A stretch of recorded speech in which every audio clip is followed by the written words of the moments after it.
শুভ সকাল। আমার নতুন একটি ভিডিওতে তোমাদের সবাইকে জানাই স্বাগত। বৃষ্টির জল পেলেই গাছে এত সুন্দর তরতাজা বেশ সুন্দর ফুলগুলো ফোটে, আর আজ খুব সুন্দর জবা ফুল ফুটেছে। এই জবাটা আমার ভীষণই ভালো লাগে, কিন্তু অনেক দিন পর পর এই একটা কি দুটো এরকম করেই ফোটে। আর দেখো, এই হলো আমার বাড়ির রজনীগন্ধা ফুল। টবেই হয়েছে, গত কয়েক বছর ধরে টবে হচ্ছে, আর এবার এত চারা গাছ বেরিয়েছে যে আমি সেগুলোকে মাটিতেও লাগিয়ে দিয়েছি। যে কোনো গাছগাছালি মাটিতেই কিন্তু খুব ভালো হয়। টবে যতটা ভালো হয় না, মাটিতে তার চেয়ে বেশি ভালো হয়।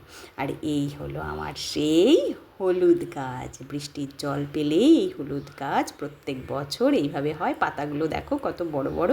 বাড়ির আনাচি কানাচি এই হলুদ গাছ প্রতিবারই লাগিয়ে দিই।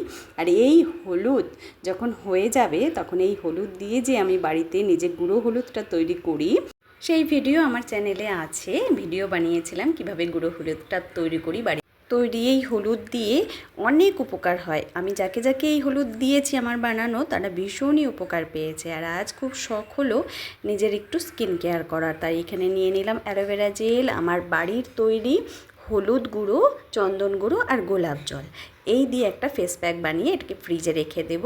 বাড়িতে এত সংসারের কাজে নিজেকে ব্যস্ত করে ফেলেছি যে নিজের দিকে কোনো ধ্যানই দিই না। আজ খুব শখ হলো একটু নিজেকে দিকে ধ্যান দেওয়ার, তাই দেখি এই শখটা কতদিন থাকে। তো আজকের ভিডিও আমি এখানেই শেষ করছি। সবাই খুব খুব খুব ভালো থাকবে। আজকের মতো টাটা।